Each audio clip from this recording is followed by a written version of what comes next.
Hey guys, welcome to 6 Minutes for Tuesday, October 25th, and welcome to the 2022-2023 season, in Georgia and Alabama. They kicked off their first practices, official practices of the year yesterday, and it was exciting to see on Twitter and Instagram all of the rooms and some practice video and different things like that. Shout out to everyone who's going to be competing this year, making a run for a state title. So with that, today we are talking to Fat and Scrappy's Lucas Da Silva in an amended preseason rankings. If you remember back, we talked the preseason. It was way back in August. And yeah, we've seen a little bit of wrestling since then. Super 32 qualifier in Georgia, Cars Chaos Duels, the Grappler Fall Classic, the Super 32. And while we don't get a sense of everyone, it did have an impact on a few of the rankings changing. And Lucas and I kind of break that down very quickly in just his amended top 10 as we enter the season. Last thing I would say is thank you to Coach Dodgens at Bruton Parker for allowing the use of his space, his office, for us to video this. And I had a good time down at the intra-squad match with Bruton Parker. And, the colleges kick off later this week as St. Andrews in North Carolina travels to Florida for some dual meets and things like that. So things are ramping up. Look for a lot more to post in the coming days. And I hope you enjoy the 1A and the girls' preseason team rankings.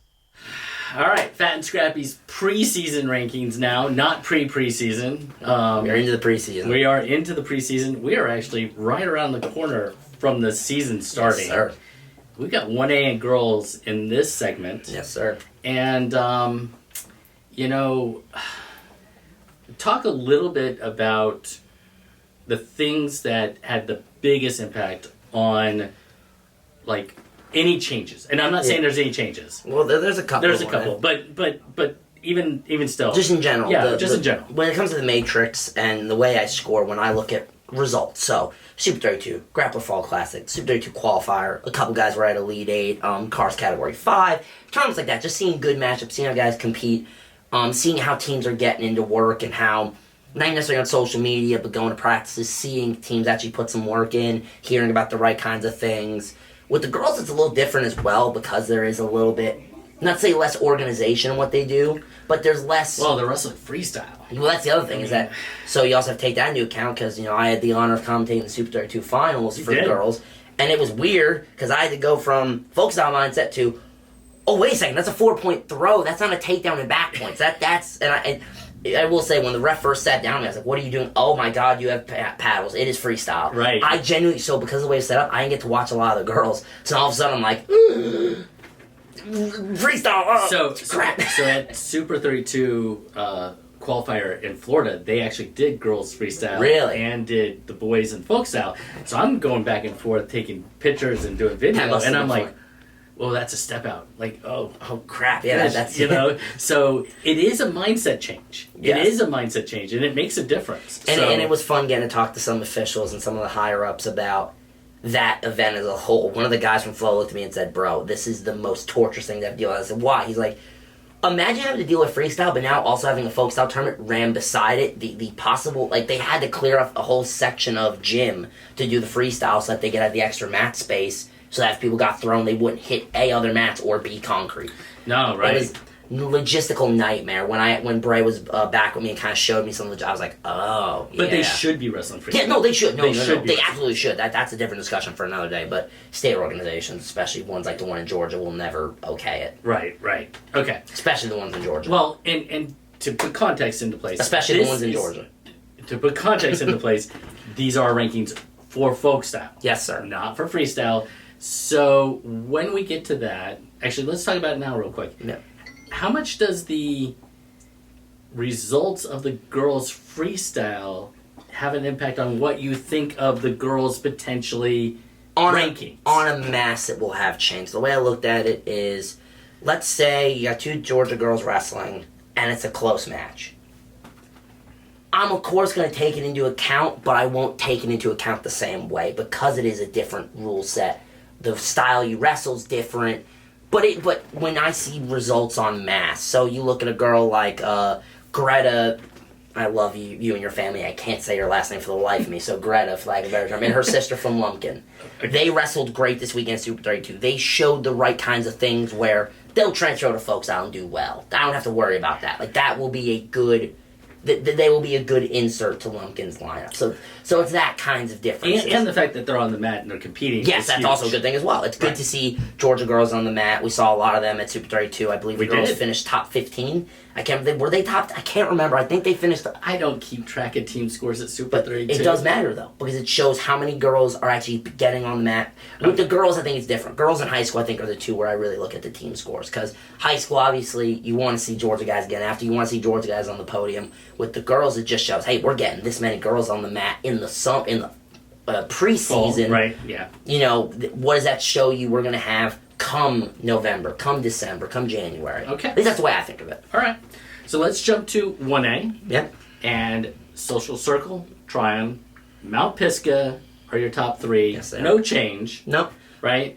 Some I points. heard a lot about Pisgah saying they should be up higher. Yes, I also heard that as well. Right. I also heard some of it. I do think that those three teams are super close. Yes. I the only reason my Social Circle currently holds a rather significant point advantage is I've seen more of them. With Pisgah, you see a couple of guys for sure. You got your Tyler Nelsons, your Marley Washingtons, Brady Nardella in and out of events. But when you look at, I'll take Social Circle. I saw 4 or 5 guys from Social Circle at Super 32. I saw 2 or 3 of them At the regular Grappler. Super 32. Yes, at 2 or 3 of them at the Grappler. I saw 3 or 4 of them at Car. So for me, I'm seeing them more in mass. Pisgah, it's a little bit more selective, and not that it's a good or bad thing. It's just that that's And same with Tryon. Same with Tryon. I've only seen a couple here or there. Well, I think and Tryon, I think, has a lot of their football players as well. and, So that will obviously play into it. But the only reason why Pisgah is that low for me is, if I'm not mistaken, they have only one returning state champion on their entire lineup. If I'm not, or did Tyler not win last year? No, Tyler won. Yes, so Tyler's the only one. Bertrand won 2 years ago. Yeah, not but last he year, lost right? to. I don't remember. Oh God!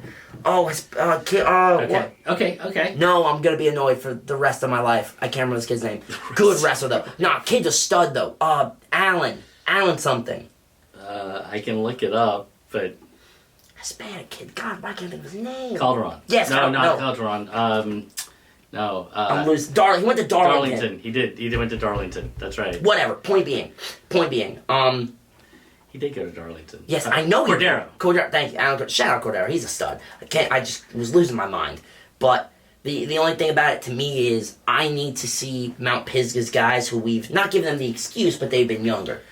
They now need to take that next step. So let me ask Tryon's guys have done that already. Let me ask you this question, and that is, how much will it be impacted when some of these teams are missing 70, 82, 95, 220, 285? Whether right, wrong, or otherwise, it will impact them in the way I rank them. It has to. Okay. Because at the end of So the you day... can see a team like Tryon fall a little bit because they're November, they're still playing football. Yes. And I know how that may sound, but at the end of the day, you wrestle who's in front of you.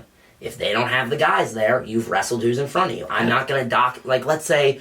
You're not projecting for what February will look like. That's impossible to project. You're trying to just say, today, this team is... Let's say this. Let's say Tryon and Pepperell catch each other in a dual meet. And Pepperell wins 1 or 2 down low, and they get the uppers because Tryon doesn't have their uppers. That's going to affect the rankings. I will take that against Tryon. Now, there will be the caveat of, hey, this happened, but we know they will look different. Caveat. You see that? Yeah, look, I'm getting smarter. All right? I'm in college. You feel me? But we will obviously know that it will look differently come January when everybody's together. But it will play a part in my ranking for sure. All right, so 4, 5, and 6, Commerce, Pepperell, the team you just mentioned. Scriven. All the same as what were before. No point changes, I think, there right? either. Oglethorpe that comes in at 7. And then you got St. Francis jumping just barely ahead of Elbert County. Yep. What was it? Is it the parent kids? Is it? Yep. Parents. Because they've been doing a lot of wrestling. They've been doing a lot of wrestling, having some good results, having some good competition, and I just like what I've seen them. They as wrestlers have improved as well, and while that's only two of their lineup individually speaking, which is where they actually were missing some points in the Matrix, helped them out a lot. They got some needed points, and they looked real good this summer and the preseason, so I gave them the nod. Elbert, though, is right there behind them. Elbert is almost like a gatekeeper of 1A in a way. I know that may not make sense to me, but Elbert County has always been that team for me that when you duel Elbert, that's where you get to find out what a team really is. Because they may not always have the best talent, but they are always they wrestle in a legitimate sauna. Their practice room, I did a camp there. I lost 8 pounds running the camp. It was the hottest gym I've ever been in my life. The only thing that was close to it was Clay's in Florida. Oh, okay. The fog in that room was crazy. It looked like I was in The Mist, the movie The Mist. Like, couldn't see it, damn thing in front of me. But in genuine, Elbert County is always a tough, rough lineup, and always comes to compete. Exactly, always comes ready to answer the bell. So Elbert will be that team this year for a couple of teams. Where I look at St. Francis, I look at Oglethorpe, I look at Dade. You look at my outside looking in, Charlton, Rabun. Mm-hmm. Let's see how you compete with an Elbert. How do you compete? Do you beat them? Do you hang in with them? Do they and everybody, when I say teams get broken, you could just see it in a lineup where you get 7-8 matches through the duel, and one team's bouncing. The duel could be tied up. One team's bouncing up and down, one team's sitting on the bench.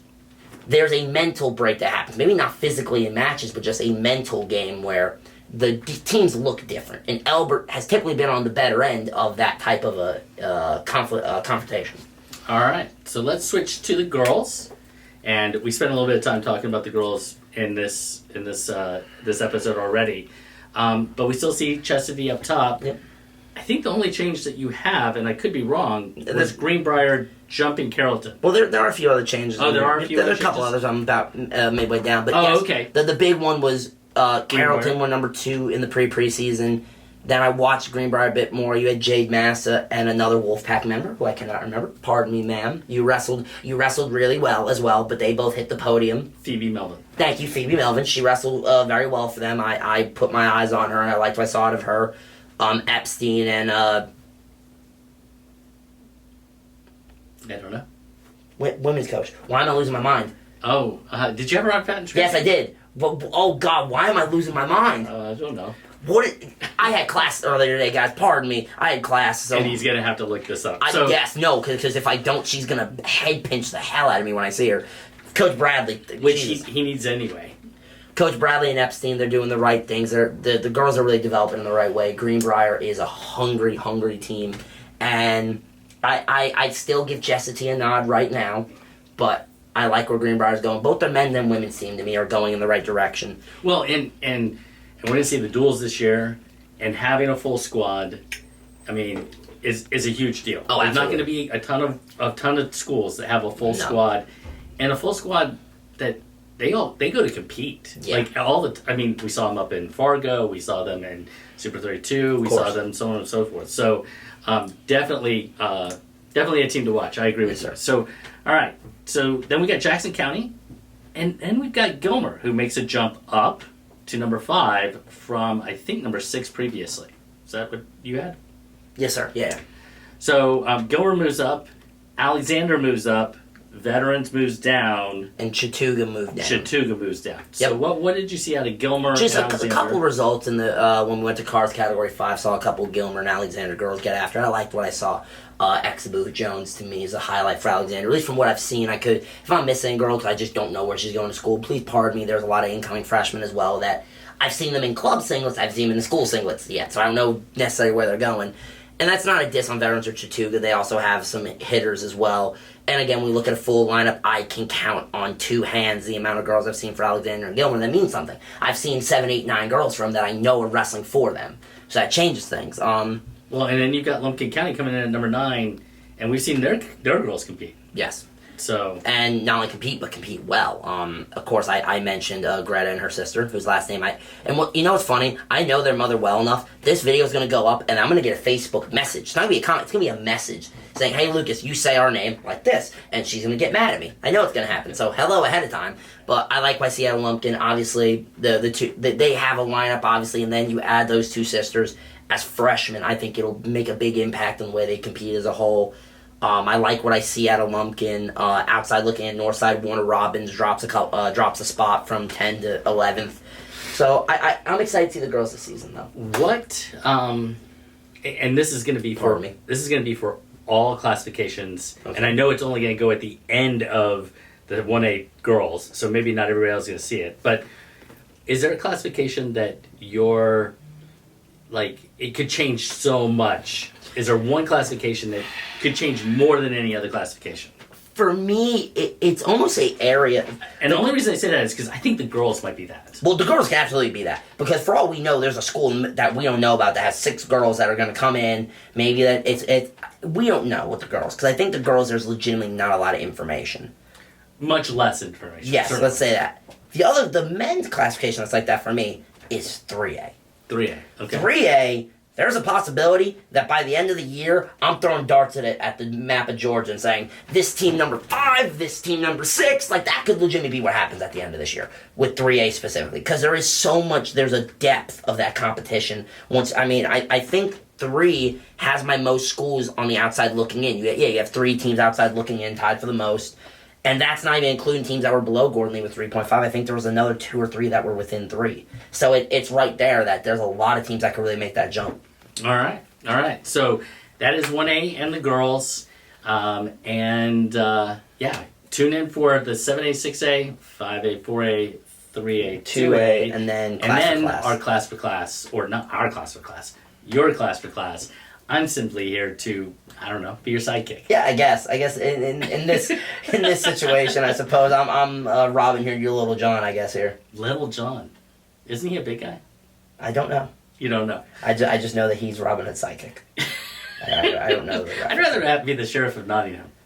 You losing then? Yeah, well, maybe. We'll see. Don't you end up in jail? I don't know Robin Hood very well. Neither do I really, to be honest with you. All right, guys, you get a stick here.